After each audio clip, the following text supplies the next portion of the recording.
اس کی وجہ اس شہر کا رہنے والا نہیں ہے،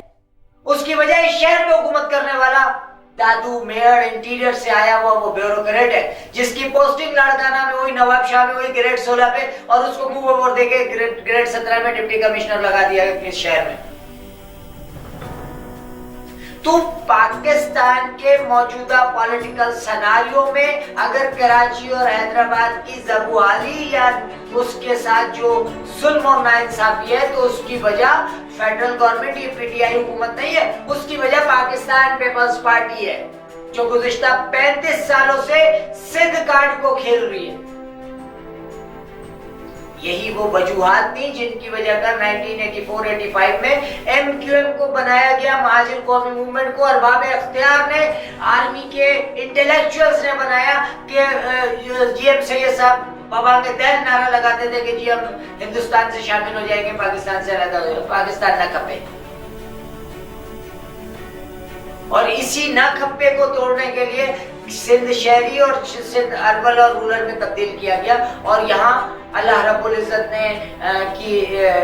مہربانی سے یا اس نے رحم کھایا اس ملک کے اس شہر کے شہریوں پہ، اور ان کو بڑی اچھی اختیارات ملے۔ پھر 1906 میں اسی شخص مصطفیٰ کمال نے اس شہر کو صاف ستھرا اور خوبصورت ترین بنا دیا جب یہ سٹی نازل تھا،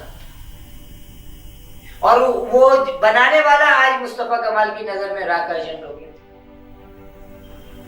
بات را کے ایجنٹ کی نہیں ہے، بات اس اسٹیپ کی ہے۔ بالکل اس کی مثال یہ ہے کہ ایک ضعیف آدمی جو ہے وہ جا کر کے نزلے کی وجہ سے موت ہو جاتی ہے اس کی، اور اسپتال کا انتظامیہ اس کو کووڈ-19 کہتا ہے، اس کے علاوہ جن کو لاش نہیں دیتے ان کو لے جا کر کے وہ اپنے طور پہ دفناتے ہیں یا دبا دیتے ہیں۔ بالکل وہی صورتحال کی گئی ہے کہ آپ نے را کا اسٹیپ لگا کے اس شہر کی آواز کو نابلد کر دیا ہے، اور اس آواز کو دبانے میں یہی وہ لوگ ہیں جو شامل حال ہیں، جنہوں نے اس کی حالانکہ حقیقت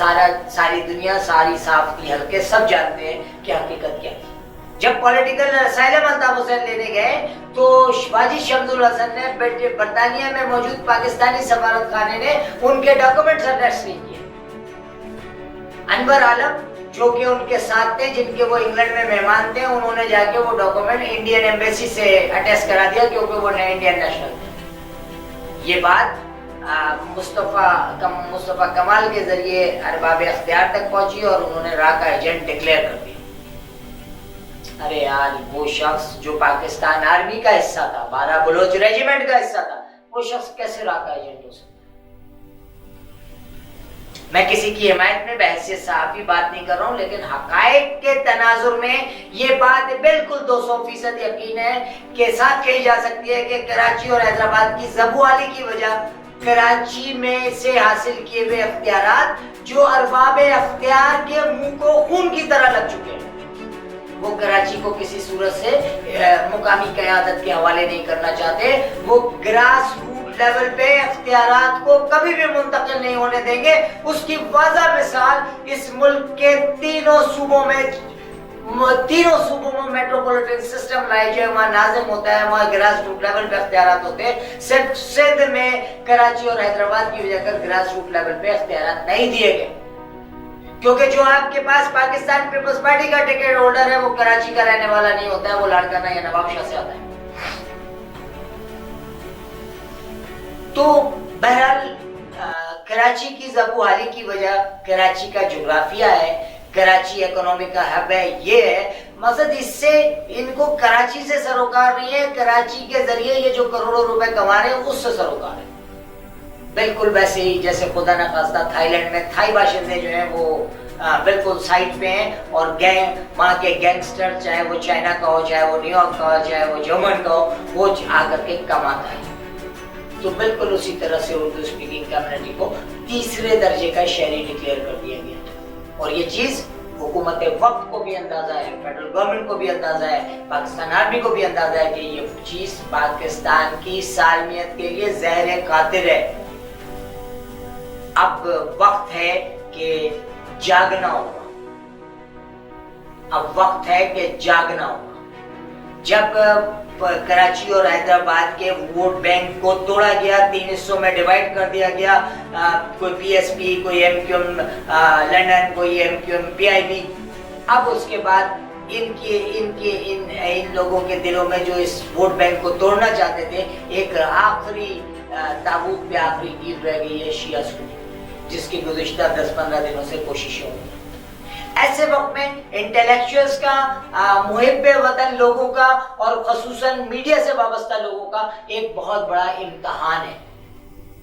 کہ کسی بھی طرح سے اتحاد بین المسلمین کو برقرار رکھیں تاکہ اس شہر کی سالمیت برقرار رہے. ٹونائٹ شاہین سے شاہین عبداللہ کو